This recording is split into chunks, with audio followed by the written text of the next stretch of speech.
Welcome to another day of Dose of Did You Know with your host, me, Danny Rocco, living it up in my house every noontime. And today with me, I have, do you like to go by your whole name, Brandon Reid Allen, or can I call you Brandon? You know, I never asked. Brandon's just fine. Yeah. Okay.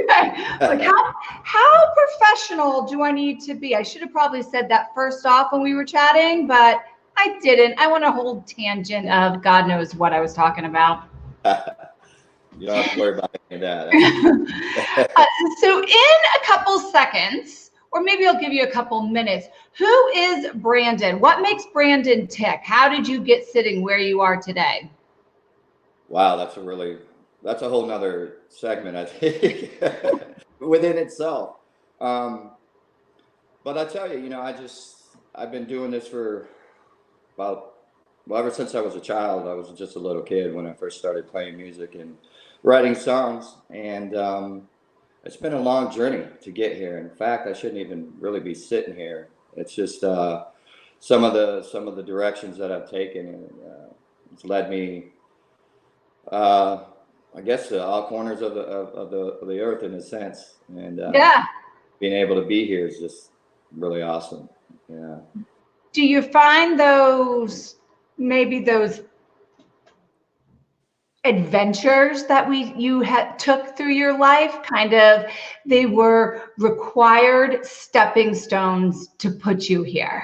Oh, absolutely. The good and the bad. I mean, they were all essential in the Yeah. songwriting, and who I am, and the purpose of and the passion and why I do what I do. I mean, without that, it just wouldn't be, what it is. So I've got to take the good with the bad, take the bad with the good. I mean, Yeah, I always say those things that like could have destroyed me actually made me stronger. Because absolutely. without them, I'd probably be just some like dumb blonde bimbo, like just God knows doing what.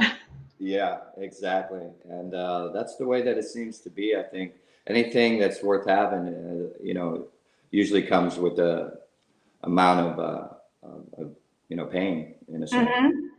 Is there, because now I might get a little nosy, and if I get too nosy at all, you just say, back up the bus, Danny, none of your I beeswax. better not talk about that. No. No, I'm an open book. I'm not. Okay.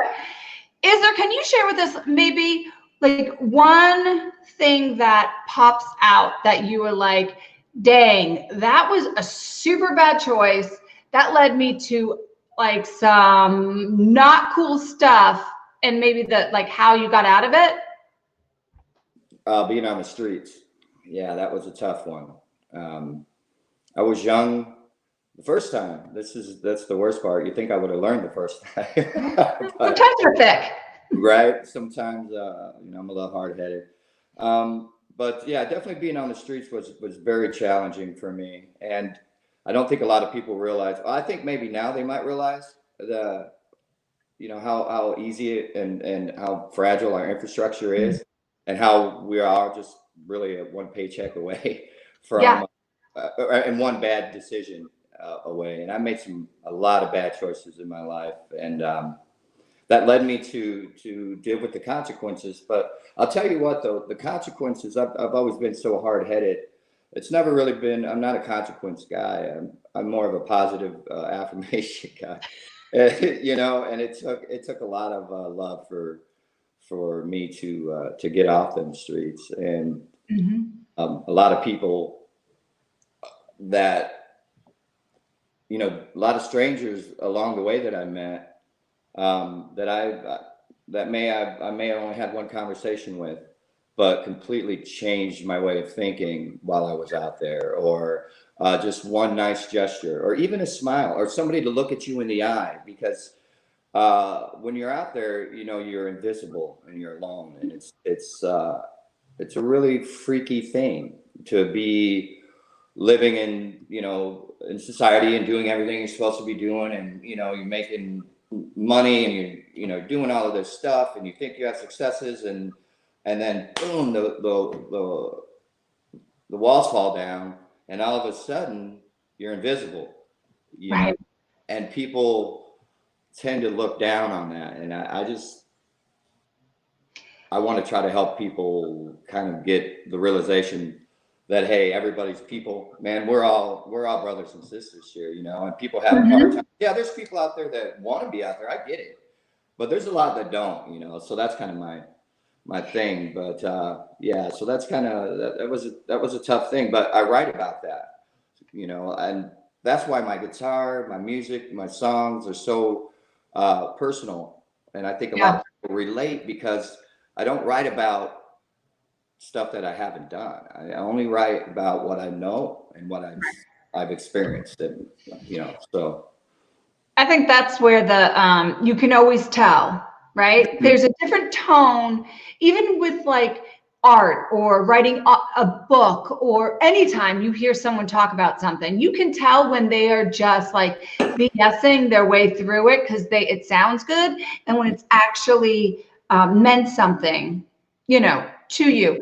And I want to go back for a second here when you were talking about being invisible, and how invisible are we, all of us, actually, if we allow ourselves to be?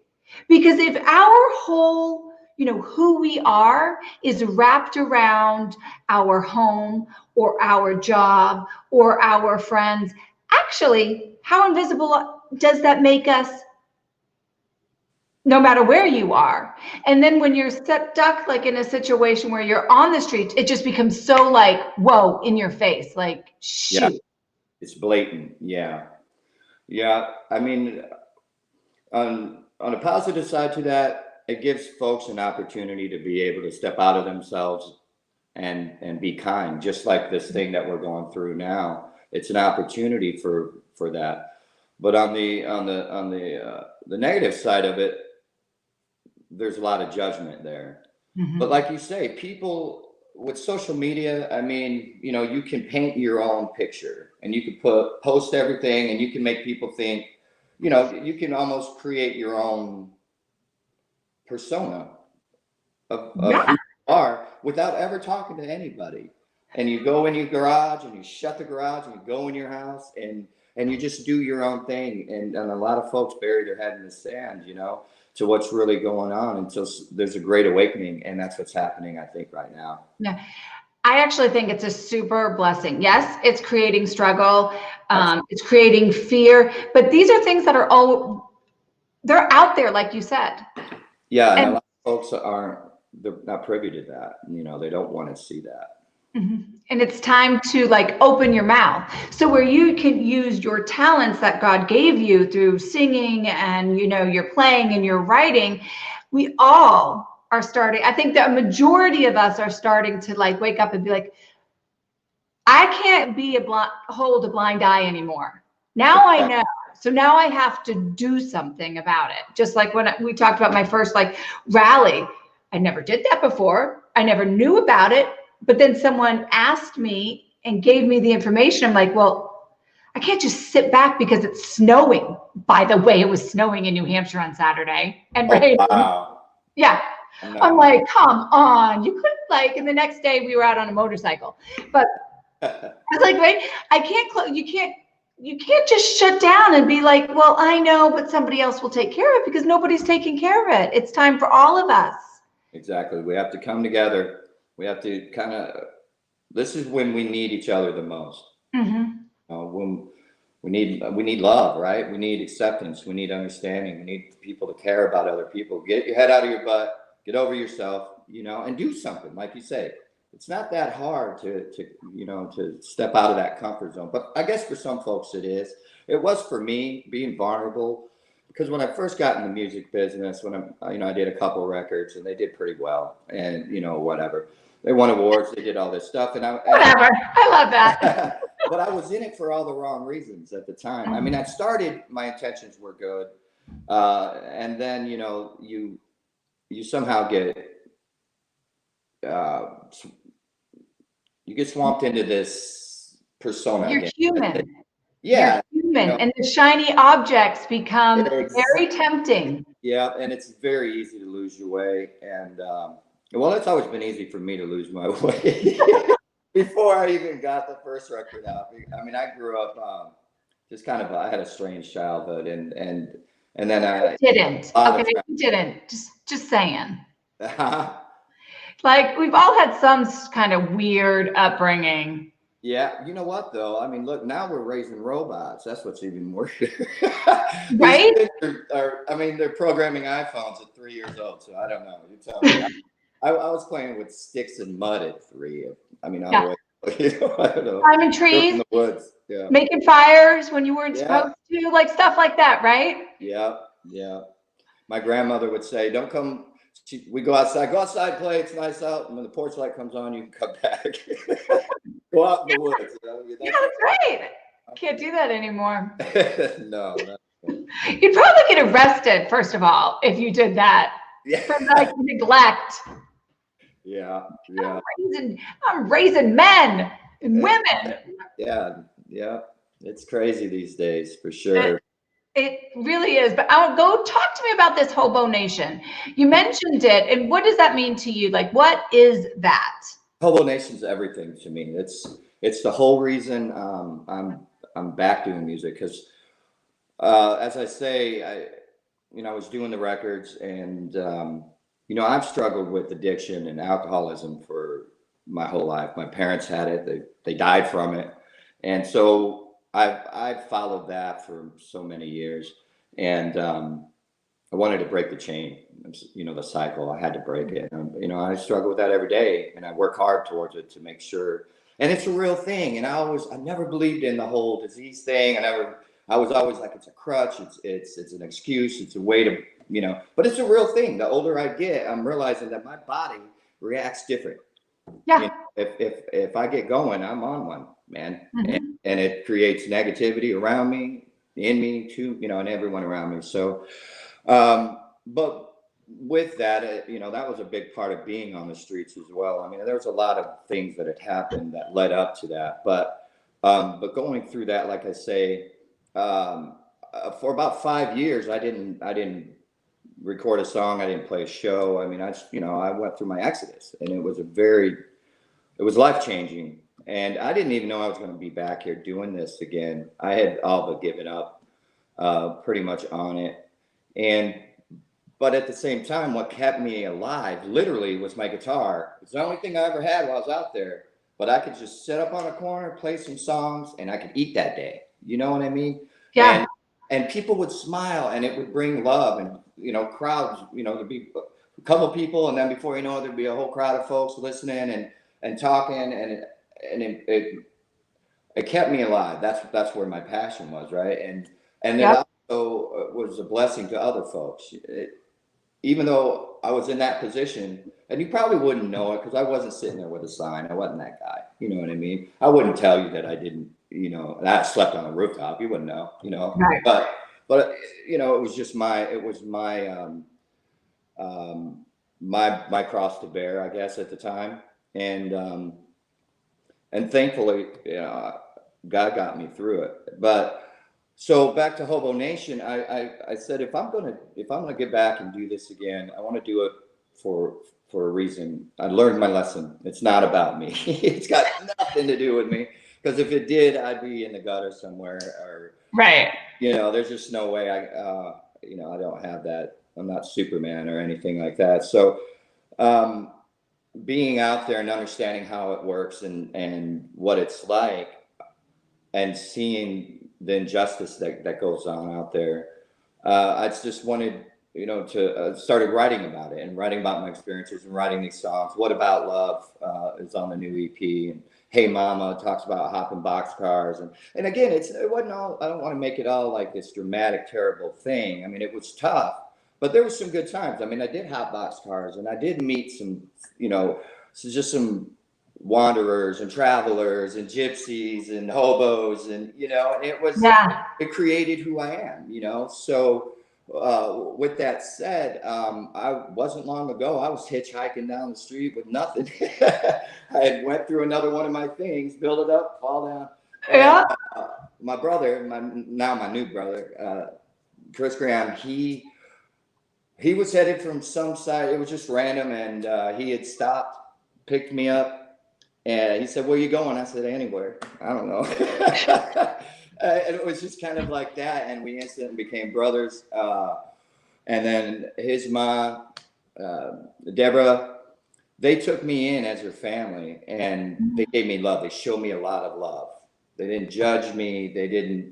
And they didn't even know I played music or songs or anything at the time. You were just you.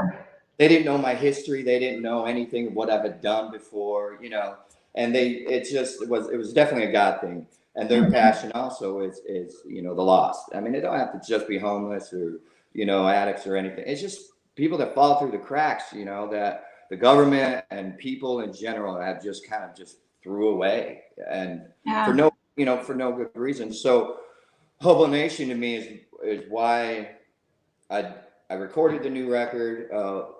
We started Boxcar Junkies, so we could build a platform, because we're not just trying to go be cool rock stars or nothing like that.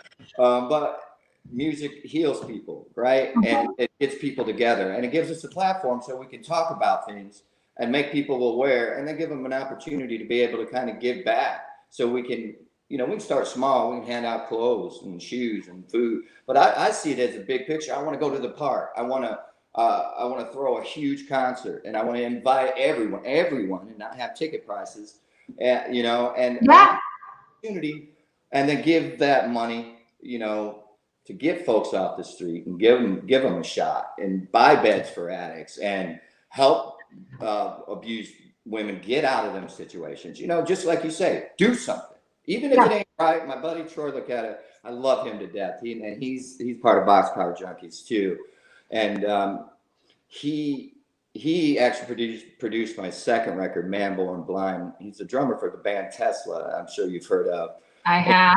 I met him 20 years ago almost. I walked into his house one time. I was going to hire him to play drums for me, and we again brought me into his family, and we've been brothers ever since. And he's had to step away because I was a train wreck. I burned my bridges, right? And I only had myself to blame at that time.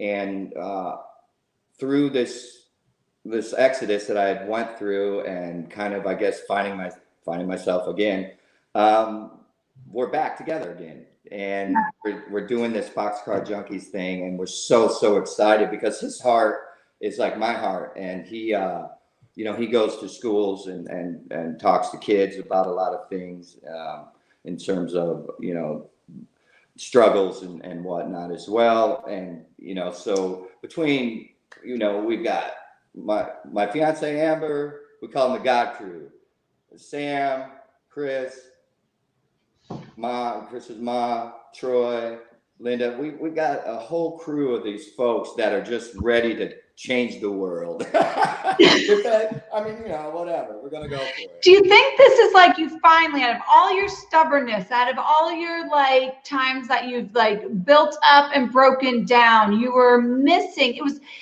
God was placing these people in your life for that perfect time. There's always the perfect timing and the perfect acceptance. And now this is finally, I don't want to say finally, because we're always evolving and making mistakes and doing things, but you kind of have your purpose, where before you go up, you go down, and you knew what you were doing, but that inner passion and fire wasn't quite developed yet. No, not at all. Because it was confusing, because when people start sending emails and they want you to sign this or do that, and I'm like, is it about me?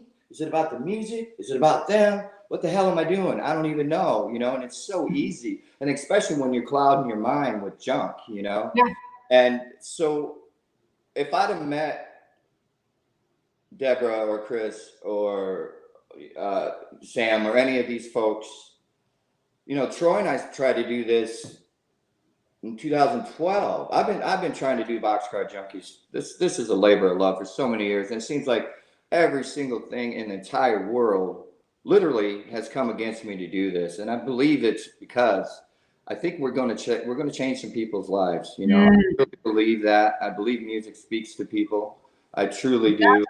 And I wasn't ready. And every day I try to work on myself to make myself better and be more receptive. be vulnerable, be honest. Nobody wants to say, yeah, I was a loser. I was on the streets and I was addicted to drugs and booze.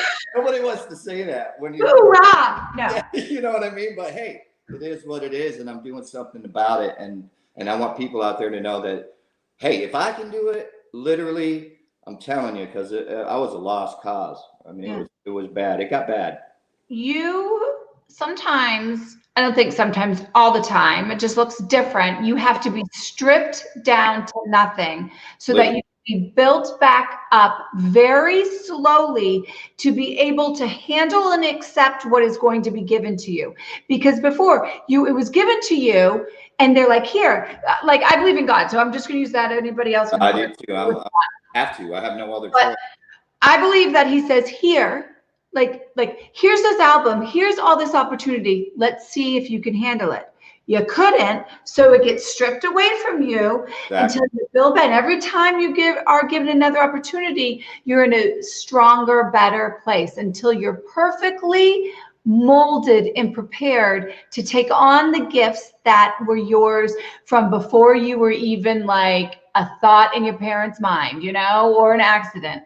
That is exactly it. And I believe that every time I would go out, I would learn. And I know that sounds cliche, but every time you learn something more. And it's like, okay, how many times? But I tell you what, like I say, it wasn't the cold, the rain, the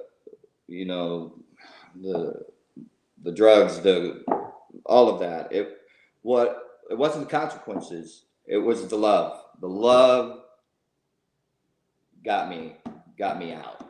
Mm-hmm. You know what I mean? And that's remarkable to me, that total strangers will take you in, love on you, believe in you because they see God in you, even when you're not perfect, and that's what these folks did for me.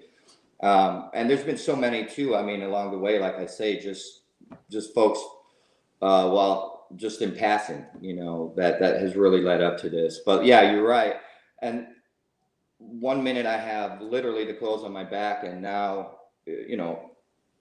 God will bless that. I have close friends. I have, family that is now my family. I have, beautiful wife to be, and my music, and even Sony got behind this thing, and people are.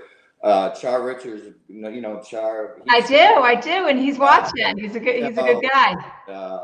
There's so many people that are just stepping up because they believe in the cause, they believe in the music, they believe in what. And it's not me. I know that God's doing something in their hearts, but I'm just so blown away and so blessed and grateful that so many people are getting behind this and rallying because vision. You're a good vessel. You are. Me, I've never. Yeah. Well. You have to be the vessel and you have to accept it. So you have to own your greatness in it, because without that, there is no vessel for his word to get out there. Exactly. So he has worked on you. You have allowed it. You have allowed these people to love on you, because you could have very well have easily turned your back and been too hard or, too cold to even accept what they could see from you. So you have to own your right so you can keep your right. Yeah, exactly. Yeah. Yeah, so that is, oh my gosh. Okay, so I could talk to you forever, but I can't, because I can't. It's just not allowed. You have a life, and you have a beautiful woman that's probably like, come on now, honey. And a cat that needs your attention today. But what I do want to, I'm going to put all the links so people can follow you. I've been listening to your tracks. I do believe in, like, everybody I talk to. If it's a book, I buy it. If it's a track, I listen to it. Like, I got to know who I'm talking to. Yeah, exactly. It does. I was listening while I was getting ready today too, to like, so I could feel, I know I'm a little weird. Like, I want to feel the person I'm talking to get to know them. So I have to like immerse myself in what they do. I don't know if it's not creepy or in any way. It's just how I work. But this is the question I ask everybody: is in this moment right now today, how does Brandon love? What does love mean to you? It can be how you feel, just whatever first comes to your mind. What is love? Love is God. Love is a direction. and everybody has it. Just some people don't choose to use it as much. Yeah. But I really think that at the end of the day, love is love. That's what it is. I mean, the greatest commandment in the world, that Jesus ever taught was to love. I mean, Yeah. so I think that at the end of the day, that's what's going to get you through. Well, I am so glad that you are open and receiving love, because it's changing you, and you can see that is just through your story of your life. We learn through stories. We do. We all learn, like I will never be the same as I am from this moment. Like, you've changed my life from our conversation and opened my eyes a little bit. And I'm so thankful for, opportunities like this. So thank you for sharing with us today and being on The Dose. Well, it's been my pleasure. I think you're awesome. And I really appreciate you having me, and very grateful. Yes, yeah, and I'll be following you and spreading whatever you do, put it out there so that more people can go and give and love. And like I always say, love hard, love true, and love pure. And I will see you next time. Sounds great. Thank you so much. Thank you. And bye-bye.